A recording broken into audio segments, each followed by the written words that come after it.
فرماتے ہیں کہ ایک اللہ والا تھا، لوگ اس کے پاس امانتیں رکھتے تھے۔ اب اس کی ترتیب یہ تھی، جو اس کے پاس امانت رکھنے آتا اس کو کہتا کہ بھائی میں امانت نہیں رکھتا، مجھے قرض دے دو۔ امانت میں یہ ہوتا ہے، ایک فقہی مسئلہ ہے، امانت میں یہ ہوتا ہے کہ اگر کسی کے پاس امانت رکھی جائے اور اس نے امین نے پوری نگہداشت نہ کی ہو، غفلت اگر کی ہو، تو اگر وہ چیز ضائع ہو جائے تو امین چٹی دے گا۔ اگر اس نے پوری نگہداشت کی ہو، پوری نگرانی کی ہو، پھر اگر وہ چیز ضائع ہو جائے، چوری کر جائے چور، پھر اس کو دینی نہیں پڑے گی۔ حضرت یہی شاید فرماتے ہوں گے کہ بھائی تو میرے پاس یہ سونا رکھ رہا ہے، بچی کا زیور رکھ رہا ہے، روپیہ ٹکا رکھ رہا ہے، میں تو پوری نگرانی کرنے والا ہوں، اگر چوری ہو گیا تو تیرے کھاتے کا نہیں ہوگا، اور میں اکیلا آدمی ہوں یا میری ایک بیوی ہے، ہم دو آدمی ہیں، ہو سکتا ہے کہ چوری کر جائے تو تجھے پیسے نہیں ملیں گے، لہٰذا امانت نہیں بلکہ قرض دے، قرض ہر حالت میں دینا پڑتا ہے۔ وہ کہتا تھا ٹھیک ہے حضرت ٹھیک ہے آپ تو۔ اب ان کی یہ ترتیب تھی کہ جب وہ قرض لے لیتے تھے فوراً اس قرض کو بانٹ دیتے تھے، غربا میں، مساکین میں، فقراء میں، یتامہ میں بانٹ دیتے تھے۔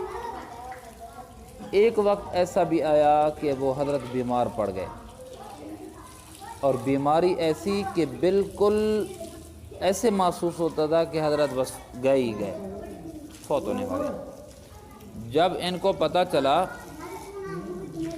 کو پتہ چلا لوگوں کو جن کے امانتیں رکھی ہوئی تھیں کہ حضرت فوت ہونے والے ہیں، وہ حضرت کے پاس آ گئے، حضرت ہماری امانت، ہمارے قرضہ، دوسرا آ گیا ہمارا قرضہ حضرت، تیسرا آ گیا، انہوں نے کہا جی میں نے اتنے دیے تھے آپ کو، سونا رکھوایا تھا آپ کے پاس، وہ مجھے دیں، میں نے آپ نے قرض لیا تھا وہ۔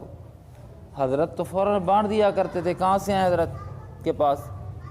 حضرت فرمایا دیتا ہوں بھائی، اللہ دے گا دیتا ہوں۔ دوسرا آیا اس کو بھی فرمایا، تیسرا آیا اس کو بھی فرمایا، وہ سارے آتے گئے بیٹھتے گئے۔ مولانا فرماتے ہیں کہ پہلی دفعہ تو بندہ تحمل سے کہتا ہے حضرت عنایت فرماوا، دوسری دفعہ کیا ہوتا ہے حضرت صاحب وہ امانت تے دیو، قرضہ جرا کی دعوے ہو تو دیو، تیسری دفعہ لہجہ اور تلخ ہو جاتا ہے، تیسری چوتھی دفعہ لہجہ ان کا ایسا تلخ ہوا کہ شاید دست و گریباں ہوتے۔ حضرت نے یہ کام کیا کہ اپنی چادر جو تھی حضرت کی، وہ چادر ایسے اٹھائی اور لیٹ گئے چٹائی پہ، فرش پہ لیٹ گئے اور چادر اوپر رکھ کے سو گئے، لیٹ گئے مطلب چادر اوپر ڈال۔ یہ تو بندے بیٹھے ہیں، مرید کب تک برداشت کرے پیر کا یہ نخرہ؟ انہوں نے جھنجھوڑا، ابھی وہ جھنجھوڑ رہے تھے یا ان کو برا بلا کہہ رہے تھے، اچانک گلی میں کسی نے کہا بالو شے بالو شے بالو شے، وہ آ گیا۔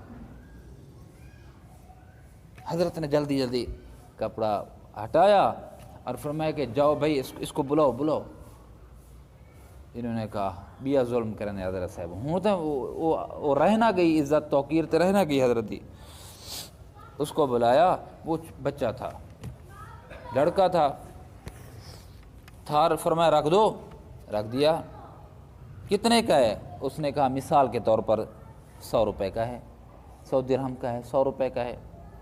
حضرت نے اپنے ایک خادم سے فرمایا کہ بھائی یہ جو مجھ سے قرضے لینے آئے ہوئے ہیں ان کو بانٹ دو۔ جب بالو شے سب کو تقسیم کر دی گئی، تھال خالی ہو گیا، اس نے کہا پیسے، حضرت پھر سو گئے کپڑا ٹان۔ بچے پہلے کہا بابا کو پیسے دیو، حضرت بولیں کیا؟ اس نے پھر کہا، مولانا فرماتے ہیں پھر حتیٰ کہ یہ وقت آیا کہ وہ جو بیٹھے ہوئے تھے قرضے والے وہ متنفر ہو گئے حضرت سے۔ انہوں نے کہا کہ ہم جوان آدمی یا بوڑھے آدمی، ہمارے ساتھ تو یہ بندہ زیادتی کر رہا ہے، اب چھوٹے بچے کے ساتھ اس نے یہ ظلم کیا، دیکھو اس کو۔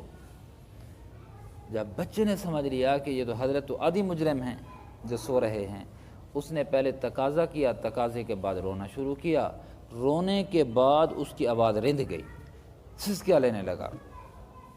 اس کی سسکیاں سن کر مجمع میں رونے والی کیفیت پیدا ہو گئی، سسکیاں شروع ہو گئی مجمع کے اندر بھی۔ ادھر مجمع کے اندر سسکیاں شروع ہوئیں، ادھر حضرت رونے لگ گئے۔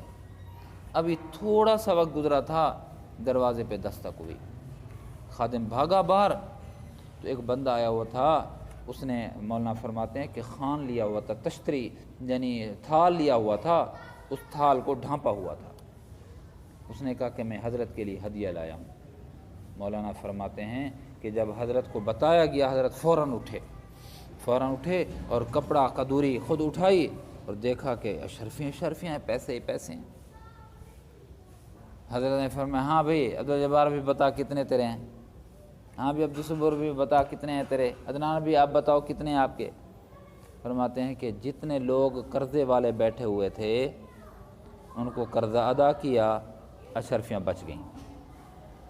لوگوں کے پاس جب قرضہ واپس لوٹ آیا تو وہ عقیدت لوٹنے لگی، اور پھر وہ ایسا ہوتا ہے نا مزاج کہ پہلے اگر بےزتی کر دی ہے تو پھر حضرت نے تو قرضہ دے دیا ہے، اب پھر اس کے ساتھ تعلق تو بنانا ہے، پھر لہجہ مانگنے والوں کا نرم ہو گیا۔ پھر انہوں نے پوچھ لیا کہ حضرت یہ ماجرا کیا ہوا، ہمیں سمجھائیں، پیسے تو ہم نے لے لیے ہیں۔ حضرت نے فرمایا کہ بھائی میں بھی اور آپ بھی، جی میں تو بانٹ دیتا ہوں، میں اور آپ سخت دل لوگ ہیں، ہمیں رونا نہیں آتا اور ہم روئے نہیں ہیں۔ میں نے جب دیکھا کہ وہ بالو شے والا آیا ہوا تھا، اس کی آواز لڑکے والی تھی، میں نے اس کو بلا لیا، میں نے کہا کام بن گیا، میں نے تھال سارا کا سارا بانٹ دیا، اور اس انتظار میں لیٹ گیا کہ یہ روئے، ادھر یہ روئے، مجمع پر سکتہ طاری ہو جائے، رونے والی کیفیت طاری ہو جائے۔ جب ان پر رونے والی کیفیت طاری ہوگی، دریائے رحمت جوش میں آئے گی۔ ادھر تم رونے لگ گئے، ادھر سے اللہ رب العزت کی رحمت جوش میں آئی، ہمارا مسئلہ حل کر دیا۔ تو میرے دوستو رونے کی کمی ہے، بس کچھ بھی نہیں ہے۔ میں نے کئی دفعہ تجربہ کیا ہے اپنے گھر میں بھی کہ بچہ اگر سویا ہوا ہے، ذرا بھی فکر نہیں ہوتی ماں کو، اس کپڑے دھو رہی ہے واشنگ مشین، وہ جھاڑو لگا رہی ہے، وہ چارپائیاں بچھا رہی ہے، کوئی ٹینشن نہیں ہے، کوئی مسئلہ نہیں ہے، سو رہا ہے، اکاشا سو رہا ہے۔ اکاشا ذرا آ کیا، ماں نے ہر کام کو چھوڑا، باغم باغ بچے کو اٹھایا اور سینے سے لگایا، چھاتی سے لگایا اور اس کو دودھ پلانے لگ گئی۔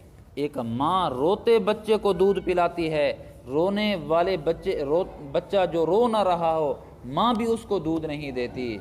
تو میرے دوستو ہم اللہ کے بندے ہیں، جب اس کے سامنے گڑ گڑائیں گے نہیں، روئیں گے نہیں، اس سے مانگیں گے نہیں، تو دریا رحمت جوش میں کیسے آئے گا؟